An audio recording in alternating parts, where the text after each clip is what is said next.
Fjord d'Oslo, 4 décembre 2018, la veille de mon départ vers le nord, au seuil de mes rêves de voyage. Pour atteindre le Grand Nord depuis Paris, le voyage est long. Oslo est une étape incontournable de ce chemin, et j'avais choisi de m'y arrêter quelque temps avant de filer tout là-haut. Je savourais d'autant plus l'excitation de mon voyage en la laissant durer le long du parcours. Pour les Norvégiens, Oslo, c'est l'extrême sud. C'est encore la métropole. Le gris, les buildings, les voitures, la pluie. Rien du nord vers lequel je me dirige. À la fin de ma journée, je réussis enfin à trouver le point de départ de mon expédition en tournant le dos à toute cette grisaille industrielle. Assis au bord de l'eau, je reste contempler le soleil se coucher dans l'immensité du fjord. Des bateaux quittent le port pour disparaître au loin. Et c'est moi, demain, qui prendrai le large pour suivre ce chemin inconnu vers le nord.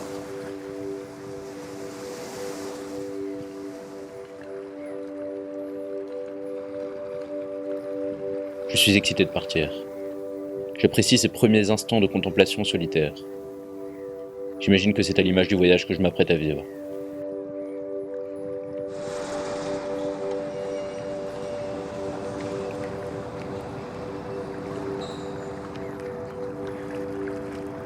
Je me sens bien, en pleine harmonie avec moi-même et ce qui m'entoure. Je touche enfin de près à mon but, cet état que je viens chercher dans le noir. J'ai l'esprit plein d'idées, plein d'attentes pour mon projet. Qu'est-ce que je vais découvrir tout là-haut ?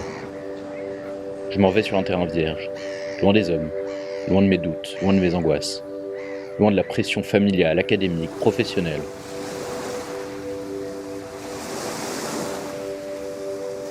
J'avais tellement désiré, rêvé ce voyage. Me voilà à son seuil. Je reviendrai sûrement changé. J'aurai découvert un monde dont personne n'a idée. Est-ce que je vais me perdre ? Est-ce que j'arriverai à avancer loin de mon confort ? Ou est-ce que je réussirai enfin à me trouver, à trouver l'harmonie avec la terre qu'on a perdue aujourd'hui dans notre vie urbaine ? J'ai le sentiment que c'est là-haut que je trouverai un sens au monde, un sens qu'on a égaré au fil du temps dans notre société. Je me demande à quoi ça ressemble la nuit polaire. Est-ce que c'est une vraie nuit ? Est-ce qu'on est réellement plongé dans un noir total ? Mais comment les gens vivent dans ce cas ? Pourrais-je quand même voir ces paysages dont tout le monde parle tant, errer seul dans la nature ? Ça me fait peur, mais j'ai hâte de découvrir ce phénomène. Je sais que ce sont les derniers rayons de soleil que je verrai avant mon retour. C'est un merveilleux moment pour lui dire au revoir.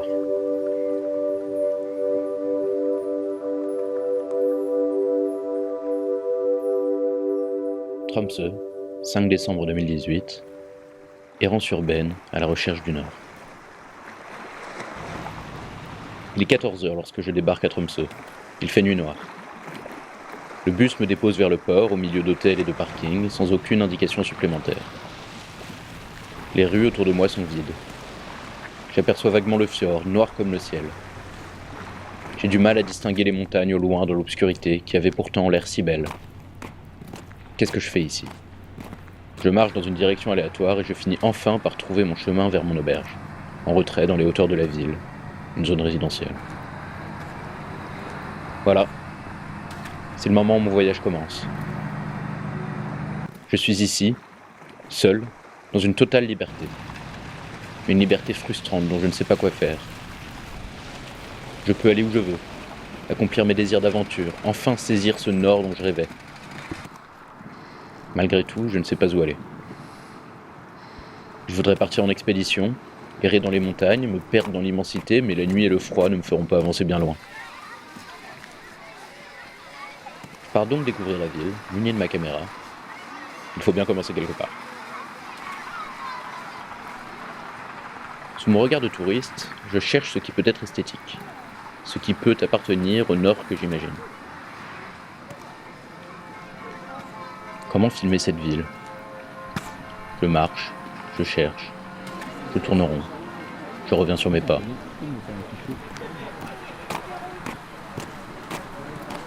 Plutôt que la neige, je dois affronter les flaques boueuses et la pluie verglaçante. La vie ici est celle d'une métropole. Vivre au-delà du cercle polaire n'empêche personne d'aller chez le coiffeur, au bar, au restaurant, à la bibliothèque, de prendre le bus pour aller à l'université. La vitalité et la douceur de cette ville en pleine nuit polaire me surprennent. J'imagine qu'il faut aimer vivre pour s'installer ici plusieurs années. En regardant mes films à mon retour, je me rends compte de leur terrible banalité. Ce sont les images qu'un touriste montre à ses proches à son retour de voyage. Rien d'un film documentaire, rien qui pourrait présenter un intérêt supérieur au simple film de touriste. Je ne représente pas la ville dans sa réalité, mais seulement dans ce qu'on en attend. Dans mon cadre de caméra, j'évite à tout prix les magasins de souvenirs, les nombreux touristes espagnols, japonais, américains, français, qui semblaient sur le moment gâcher mes images.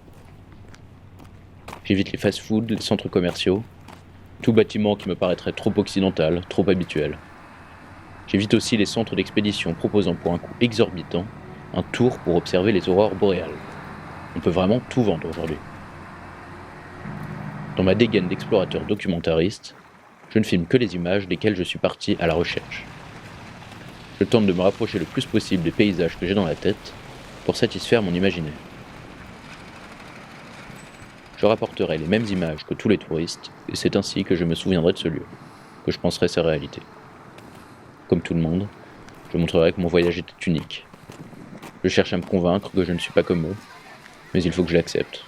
Je suis un touriste et je le resterai. C'est dans ce que je ne filme pas, dans le hors-cadre, que réside la réalité de Tromsø. En cherchant le typique, le nord dont je rêve, je passe à côté de la réalité contemporaine d'une ville qui réussit à prospérer en grande partie grâce au tourisme. Je passe à côté de la vitalité de la capitale de l'Arctique.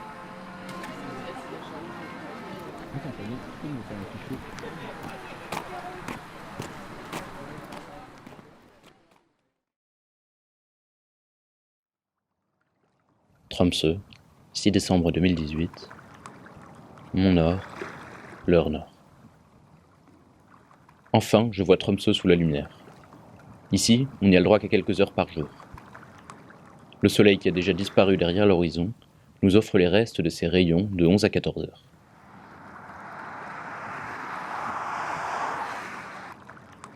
Henning, professeur de littérature à l'université de Tromsø, me donne rendez-vous à cette heure-ci pour m'emmener découvrir les environs de la ville. Le fjord, les îles, les montagnes.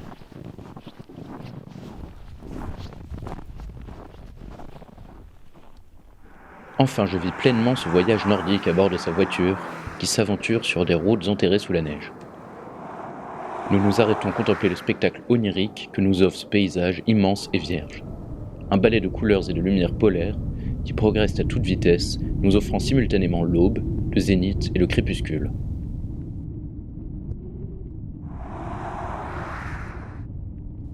Seuls quelques pylônes électriques ou bancs isolés dans le néant nous rappellent la détermination humaine à s'approprier même les espaces les plus hostiles.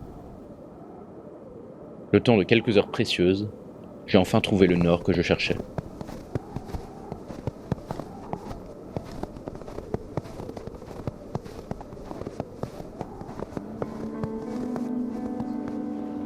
À notre retour en ville, c'est un autre nord, moins harmonieux, que je découvre alors que Tromsø s'est laissé regagner par la nuit et la pluie verglaçante après quelques heures hors du temps. Un rassemblement sami s'organise sur la place principale. Je ne comprends pas ces discours qui semblent pourtant prononcés avec une grande détermination à la foule. Mais on m'explique que ce peuple autochtone du Nord réagit à la volonté du gouvernement norvégien de leur interdire l'élevage du renne, qui représente la ressource économique principale du mode de vie sam et un pilier traditionnel de leur culture. Henning nous expliquait que le renne est déjà menacé par les changements climatiques provoqués par le Sud et leurs excès inconscients. Tout autour de la Terre, le Nord partage cette tendance folle du Sud à vouloir toujours davantage s'approprier ce qui ne lui appartient pas.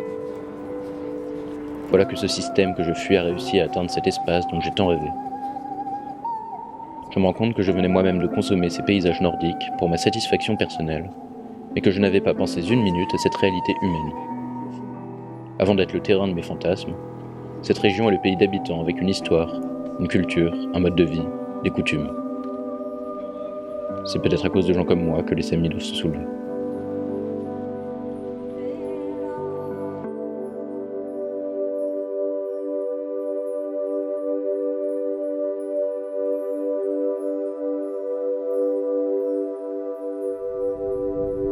Longyearbyen, archipel de Svalbard, 10 décembre 2018, un premier pas vacillant sur l'Arctique.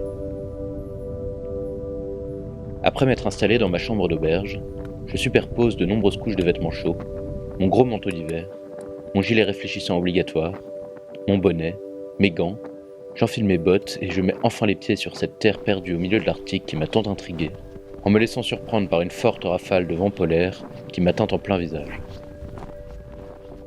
Voilà. Je sais enfin ce qu'on ressent dans l'Arctique. Il est 11h du matin et la nuit est noire et pure. Le vent polaire glacial ne s'arrête jamais vraiment et nous bouscule régulièrement par des bourrasques répétées qui balayent majestueusement les couches de neige sur ce qui peut s'apparenter à une route déserte.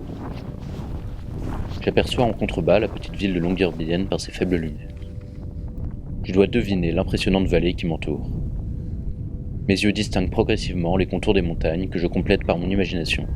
Ces montagnes sont aussi effrayantes qu'inaccessibles. Qu'y a-t-il derrière ? Le vide ? Le néant ?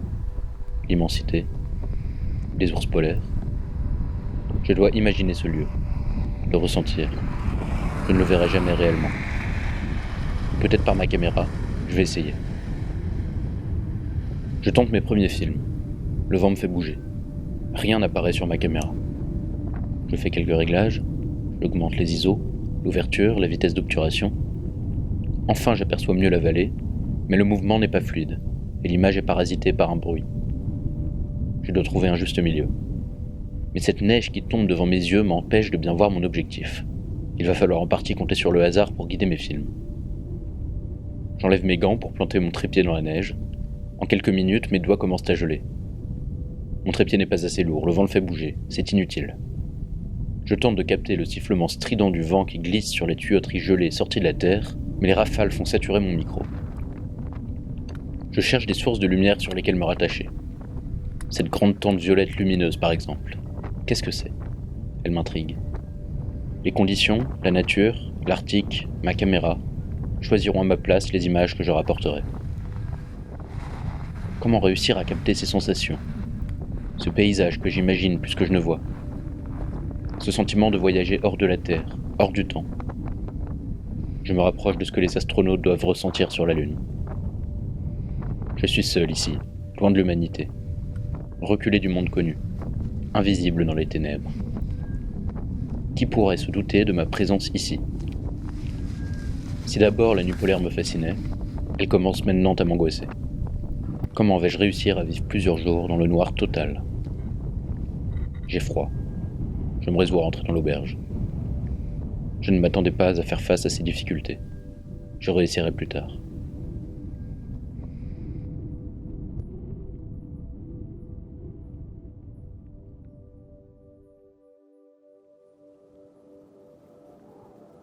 Archipel de Svalbard, 12 décembre 2018, nuances de nuit.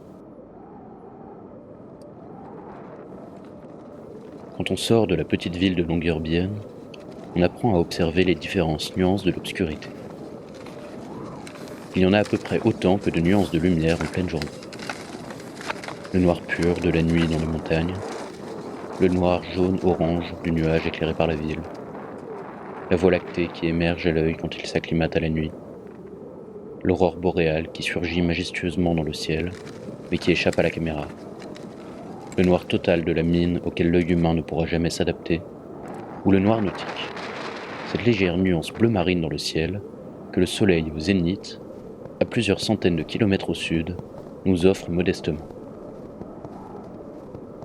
J'avais enfin réussi à apprivoiser cet Arctique dans ma caméra. J'ai compris qu'il fallait renoncer à capter ces lieux dans un souci de réalisme et de vérité. Je ne le pouvais même pas de mes propres yeux. Ma caméra pouvait m'apporter bien plus en la manipulant un peu.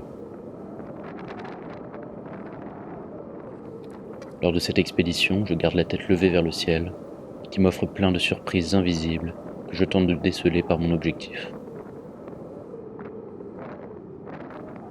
Nous grimpons le sommet plusieurs heures, équipés de raquettes, de lampes frontales et d'une arme, au cas où nous croiserions un ours polaire. The sky's like dark blue, it's not night yet. And the nautical twilight is this, so like you'll see it in a dark place or your camera like will pick up as blue, Okay. but for your eyes generally it looks the same, it looks quite dark already. Dans cette nuit pure, La montagne derrière le fjord se dessine enfin sous nos yeux. Longyearbyen est la seule source de lumière à des kilomètres environnants. Une ville si minuscule, si humble, avec seulement quelques pistes éclairées pour les motoneiges. Je laisse ma caméra aller au hasard de la nuit. Je lui laisse la liberté de me dévoiler le glacier qui m'entoure, de peindre la réalité comme elle le souhaite. C'est à travers ce prisme que je verrai Svalbard pour toujours. Contempler ce délicat balai de lumière dans la nuit me couvre du froid. Cette expédition est une expérience onirique inégalable. Si la nuit polaire m'a d'abord angoissé à Svalbard, j'y retrouve finalement la douceur familière de la solitude et du temps qui s'arrête. Si la nuit m'a longtemps effrayé dans mon enfance, angoissé par mes insomnies et mes terreurs, j'ai commencé à m'approprier sa douceur à l'adolescence, lors de longues nuits passées dans ma chambre à écrire, à contempler le silence, attiré par la liberté que m'offraient ces quelques heures. La nuit, on est invisible. On peut sortir sous notre vraie nature, sans se faire voir. Être nous-mêmes sans le poids du regard de l'autre. La nuit est un espace de refuge face aux angoisses, le temps de la création, celui de mes premières expérimentations, de peinture ou de poésie, de réflexion sur le monde. La nuit, si elle peut d'abord paraître effrayante, peut finalement nous ouvrir à tout un nouveau monde de possibilités, à une nouvelle réalité quand on réussit à la dompter et à se l'approprier. Enfin, je me sentais en harmonie avec mon voyage et avec le Nord. J'avais trouvé le juste point entre ma caméra et la réalité. J'avais le sentiment de la saisir dans sa complexité. J'avais trouvé le bon chemin en me perdant dans la nuit totale et dans les glaciers. J'étais enfin fier de mes images, que je trouvais justes. Elles n'avaient rien de faux, rien de contrôlé. Elles ne cherchaient pas à montrer autre chose que la simple réalité matérielle qui m'entourait. Ce que mes sens me disaient. Elles ne cherchaient pas un or inexistant, fantasmé. J'y avais trouvé, je crois, l'essence de mon projet.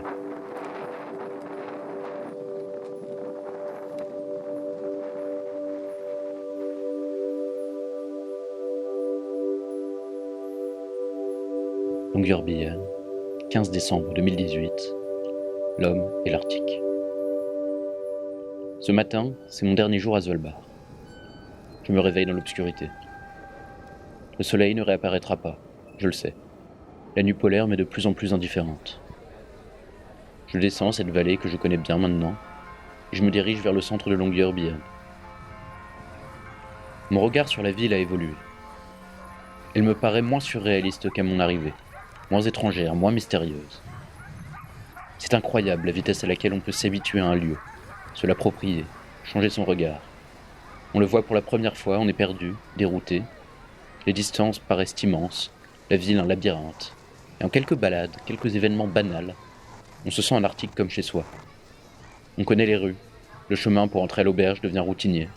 J'y ai mes repères, comme cette mine abandonnée dans la vallée que je dois dépasser, cette boîte aux lettres qui me dit j'ai fait la moitié du chemin, ou cette petite cabane sur le bord de la route, plus que 10 minutes de marche.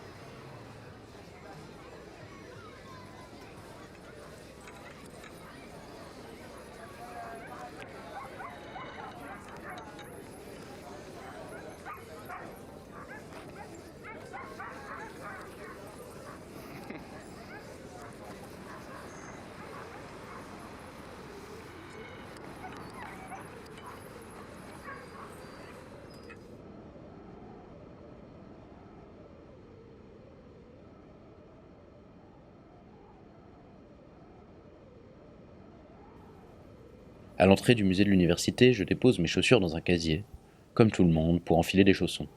Un geste obligatoire dans toute la ville. J'y revois ces images des premiers explorateurs qui me fascinaient, et qui me paraissent moins exotiques maintenant que j'ai fait l'expérience de l'Arctique. Je vois des images de chasseurs exposant fièrement leurs trophées inertes devant la caméra. Des images de mineurs travaillant dur, qui avaient trouvé dans ces terres d'Arctique les ressources nécessaires pour faire marcher notre monde moderne. On y voit les photos de leur famille, heureuses, épanouies, qui y vivent leur quotidien comme dans n'importe quel autre pays, qui sont en phase avec la mode ou la technologie moderne. Désormais, ce lieu accueille des touristes pour quelques jours, en quête de sensations ou de phénomènes naturels rares, pour visiter des mines abandonnées, ou faire du traîneau à chien. Longyearbyen accueille aussi des chercheurs pour préserver l'Arctique d'urgence, symbole d'un point de non-retour de la crise écologique. Si notre regard sur l'Arctique évolue sans cesse, on cherche toujours à se l'approprier et à le maîtriser d'une manière ou d'une autre. Tout au long de mes films, j'ai voulu montrer un voyage que je n'avais pas vécu, que je n'avais pas ressenti réellement. Je voulais vivre la solitude, loin des hommes, vivre en dehors du temps et revenir avec un récit de ce voyage exotique, épatant, et des images à couper le souffle. Mais c'est finalement par des souvenirs simples et concrets, des petits détails du quotidien, des rencontres imprévues ou des moments de relâche où j'oubliais mon documentaire, où je ne pensais pas à filmer absolument, que j'ai vraiment vécu le Nord, plutôt que dans un imaginaire mort, gravé. J'ai omis de vous parler de ce que j'ai vraiment vécu dans ces lieux, des souvenirs que j'en garde. J'ai omis de vous parler de ces soirées dans les bars de la rue principale, sous la neige, à Tromsø, avec Hugo, Lottie et d'autres étudiants allemands, italiens, français, du feu de bois que l'on a partagé sur une plage enneigée, sous les aurores boréales